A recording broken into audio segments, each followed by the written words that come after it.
안녕하세요, 여러분. 아침에 거울을 보셨나요? 얼굴이 퉁퉁 붓고, 배가 나오고, 손가락이 뻣뻣한 경험 있으시죠? 많은 분들이 소금을 줄이면 이런 문제가 해결된다고 생각하세요. 그런데 말입니다. 문제의 진짜 원인은 소금이 많아서가 아니에요. 나이가 들면서 우리 몸의 세포가 딱딱하게 굳어버렸기 때문이죠. 세포가 딱딱해지면 물과 영양분이 드나들지 못해요. 그래서 붓고, 배가 나오고, 피부도 칙칙해지는 겁니다.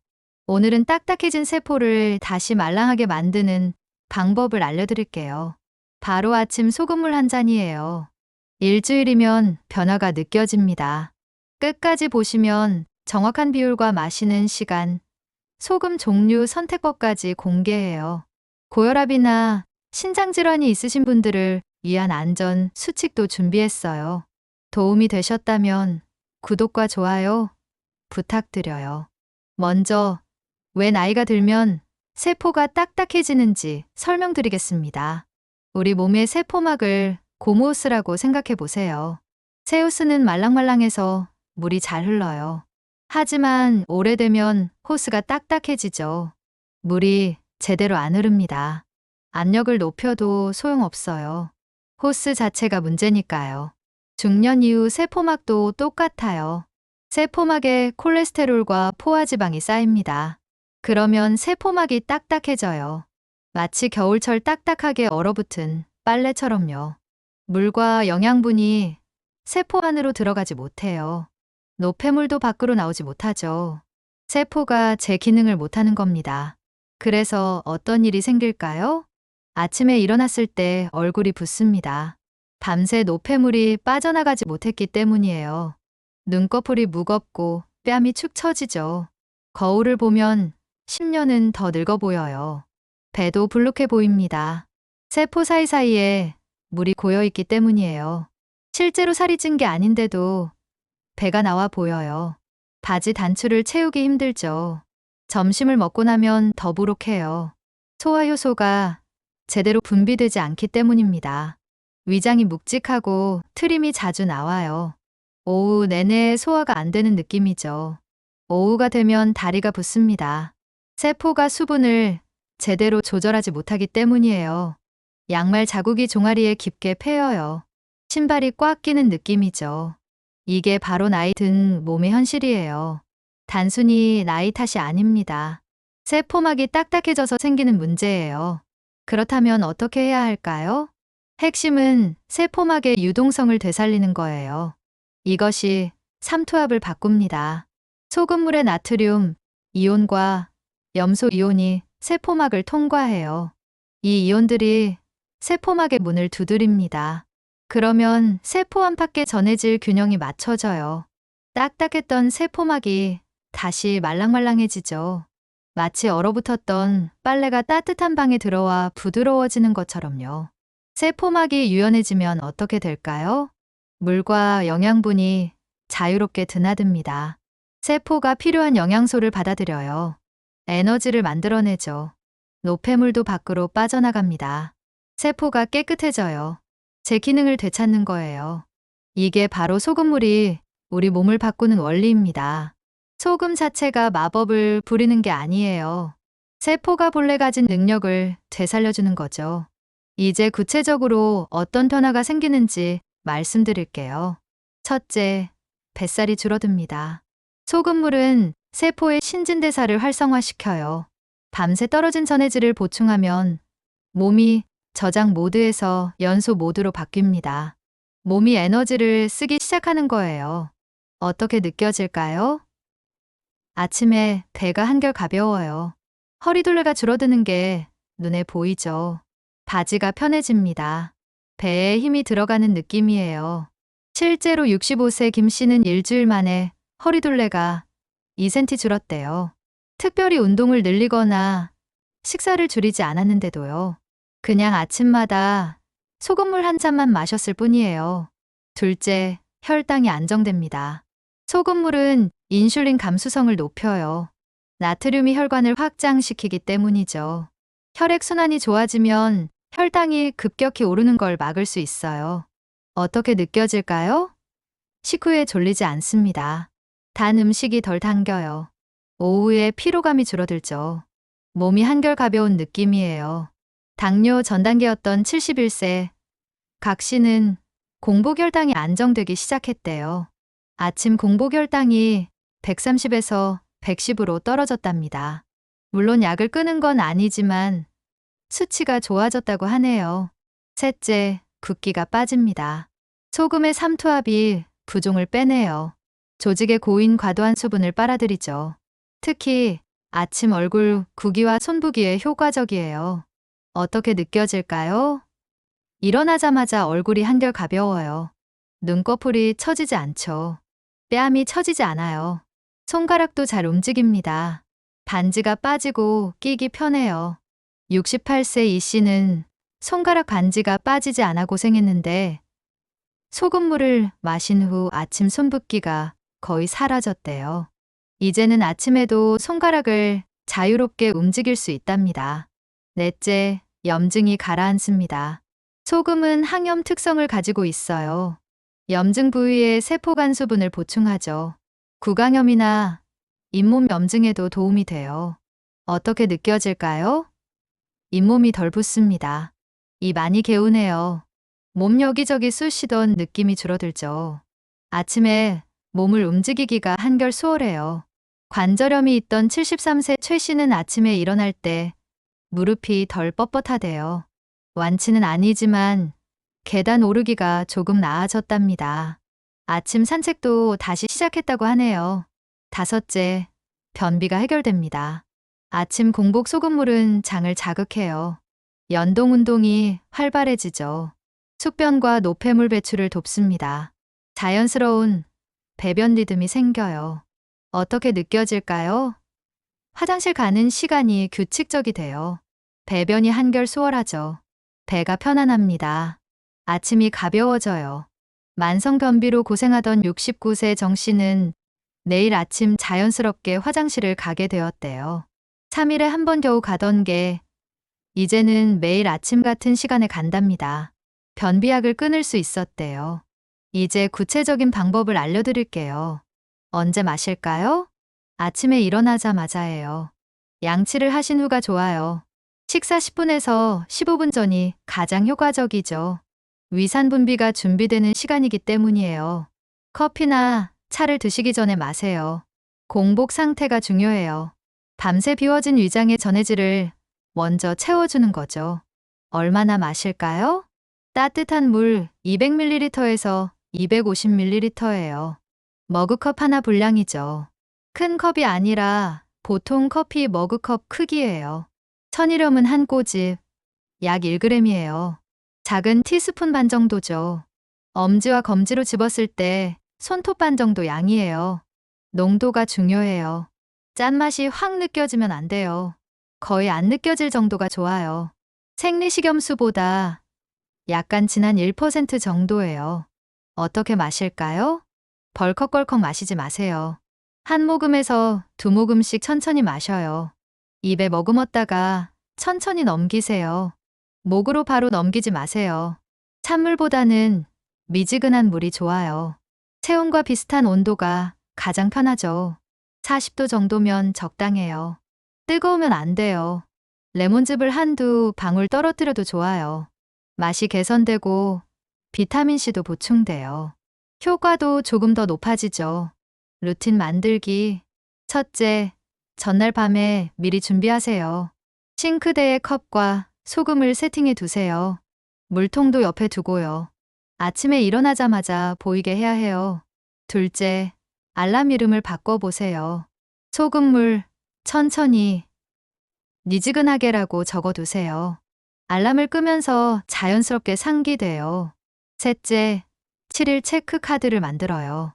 냉장고에 붙여두고 하루씩 체크하세요. 동그라미 하나씩 그리는 재미가 쏠쏠해요. 성취감을 느낄 수 있죠. 소금 종류가 고민되시죠? 세 가지를 자세히 비교해 드릴게요. 주겸이 가장 좋습니다. 국내 대학 연구에서 가장 우수한 성능을 보였어요. 대나무 통에 소금을 넣고 9번 구워 만들죠. 가열 과정에서 쓴맛이 줄어들고 미네랄 조성이 개선되어 황성분도 추가됩니다. 다만 가격이 비싸요. 100g에 1만 원 정도 하죠. 건강 효과를 최우선으로 하신다면 추천해요. 예산이 되신다면 죽염을 선택하세요. 천일염이 가장 무난합니다. 마그네슘, 칼륨, 칼슘이 풍부해요. 전해질 균형 회복에 좋죠. 염화나트륨 농도가 80% 수준이에요. 정제염보다 순한 맛이죠. 가격도 적당해요. 500g에 3,000원 정도예요. 가장 무난한 선택이죠. 대부분의 사람에게 추천해요. 간수가 제거된 제간수 천일염을 고르세요. 간수는 쓴맛의 원인이에요. 제간수 제품이 맛이 훨씬 부드럽죠. 히말라야 핑크솔트는 풍미용입니다. 깔끔한 짠맛이 특징이에요. 철분 등 미네랄이 소량 들어있죠. 분홍빛이 예뻐요. 하지만 영양학적으로는 크게 다르지 않아요. 천일염과 비슷한 수준이에요. 풍미, 조절용으로 적합해요. 가격은 500g에 5,000원 정도예요. 정제염은 절대 피하세요. 정제염은 추천하지 않아요. 미네랄이 거의 없어요. 순수 염화나트륨 99%예요. 과다 섭취 시부종을 유발할 수 있어요. 건강 효과도 기대하기 어렵죠. 예시는 참고용이에요. 특정 제품이나 브랜드를 권유하는 게 아니에요. 본인에게 맞는 걸 선택하세요. 반드시 확인하셔야 할 사항들이 있어요. 건강이 최우선이죠. 고혈압 환자는 특히 주의하세요. 소금 섭취를 하루 5g 이하로 제한해야 해요. 세계보건기구 권장량이에요. 소금을 많이 먹으면 혈압이 높아져요. 뇌졸중이나 심장마비 위험이 증가하죠. 소금물을 시작하시려면 반 꼬집 이하로 줄이세요. 0.5g 정도면 돼요. 혈압을 매일 체크하세요. 아침 저녁으로 재보세요. 오르는 느낌이 들면 즉시 중단하세요. 두통이나 어지러움이 생기면 위험 신호예요. 혈압약을 드신다면 의사와 반드시 상담하세요. 약과의 상호작용을 확인해야 해요. 신장질환 환자는 더욱 조심하세요. 신장질환이 있으면 나트륨 배출 능력이 떨어져요. 신장이 제 기능을 못하는 거죠. 체내에 나트륨과 수분이 쌓여요. 부종과 고혈압이 악화되죠. 단백뇨가 증가할 수 있어요. 1일 나트륨 2000mg, 소금 5g 이내로 제한하세요. 이것도 최대치예요. 신장 기능에 따라 더 줄여야 할 수 있어요. 신장내과 전문의와 상담 후 결정하세요. 혈액 검사 결과를 보고 판단해야 해요. 크레아티닌 수치가 중요하죠. 위장 질환자는 천천히 시작하세요. 위장이 약하신 분은 공복에 속쓰림이 올 수 있어요. 위산이 과다하게 분비될 수 있죠. 위험이 있으면 더 조심해야 해요. 처음에는 점심 후에 한번 드셔보세요. 음식이 있는 상태에서 시작하는 거예요. 괜찮으면 그 다음 아침으로 옮기세요. 속이 쓰리면 즉시 중단하세요. 우유를 한 잔 마시세요. 증상이 계속되면 병원에 가세요. 과도한 섭취는 독입니다. 과도한 소금은 탈수를 유발해요. 몸이 수분을 빼앗기죠. 적정 농도를 꼭 지키세요. 짜다고 느껴지면 이미 과한 거예요. 하루 소금 권장량 5g을 넘지 마세요. 아침 소금물 1g을 마셨다면 나머지 식사에서는 4g만 섭취해야 해요. 어지러움, 심한 갈증, 부종 악화가 생기면 즉시 중단하세요. 물만 충분히 드시고 병원에 가세요. 전해질 불균형이 생긴 거예요. 개인차가 커요. 몸에 맞지 않으면 무리하지 마세요. 의료진 상담을 권해요. 건강이 가장 중요하죠. 오늘 내용을 정리할게요. 나이가 들면 세포막이 딱딱해져요. 그래서 붓고 배가 나오고 피부가 칙칙해지죠. 아침 소금물 한 잔이 세포막을 다시 말랑하게 만들어요. 일주일이면 변화가 느껴져요. 이건 단순한 민간요법이 아니에요. 과학적 원리가 있죠. 따뜻한 물 200ml에 천일염 1g이에요. 아침 공복에 천천히 드세요. 한 모금씩 천천히 삼키세요. 고혈압이나 신장질환이 있으면 의사와 상담하세요. 안전이 최우선이죠. 소금물 습관은 단순해 보이지만 강력해요. 세포가 유연해지면 우리 몸 전체가 달라져요. 붓기가 빠지고, 배가 편해지고, 피부도 맑아져요. 아침 화장실이 규칙적이 되고, 혈당도 안정돼요. 하루 종일 몸이 가벼워지죠. 하지만 기억하세요. 이건 마법이 아니에요. 꾸준함이 핵심이죠. 하루 이틀로는 큰 변화가 없어요. 일주일, 2주일, 한 달 계속해야 몸이 반응해요. 세포가 바뀌는 데는 시간이 필요하죠. 중간에 놓쳐도 괜찮아요. 다음 날 다시 시작하면 돼요. 완벽을 추구하지 마세요. 꾸준함을 추구하세요. 또 하나 중요한 점이 있어요. 소금물을 마신다고 해서 다른 소금을 마음껏 먹어도 된다는 뜻이 아니에요. 오히려 정반대죠. 하루 총소금 섭취량은 여전히 5g 이하로 유지해야 해요. 이게 핵심이에요. 아침 소금물 1g을 마셨다면 점심과 저녁에 짠 음식은 더 줄여야 해요. 균형이 중요하죠. 국물은 3숟가락만 드세요. 더 먹고 싶어도 참으세요. 김치는 물에 헹궈서 드세요. 간이 많이 빠져요. 젓갈과 장아찌는 절반만 드세요. 아니면 아예 건너뛰세요. 외식할 때는 국물을 남기세요. 양념을 덜 달라고 요청하세요. 이렇게 전체 염분을 관리해야 효과가 나타나요. 건강은 하나의 습관으로 만들어지지 않아요. 여러 개의 작은 습관이 모여서 만들어지죠. 아침 소금물은 그 출발점이에요. 시작을 알리는 신호탄이죠. 여기에 가벼운 걷기 10분을 더해보세요. 하루 물 일정 5리터 마시기도 좋아요. 저녁 7시 이후 간식 끊기도 시도해보세요. 한 달 후 거울 속 모습이 달라져 있을 거예요. 사진을 찍어두세요. 한 달 후 비교해보세요. 여러분의 경험을 댓글로 남겨주세요. 일주일 후 어떤 변화가 있었는지 궁금해요. 붓기가 빠졌나요? 배가 편해졌나요? 변비가 나아졌나요? 작은 변화라도 공유해 주세요. 다른 분들께 큰 힘이 돼요. 도움이 되셨다면 저장하시고 가족에게도 공유해 주세요. 부모님께 이 영상을 보여드리세요. 작은 습관 하나가 부모님의 건강을 지킬 수 있어요. 건강은 선물이에요. 가장 큰 선물이죠. 건강한 아침 함께 시작해봐요. 내일 아침부터 시작하세요. 미루지 마세요. 지금 컵을 준비하세요. 소금을 꺼내두세요. 내일 아침이 기대돼요. 감사합니다.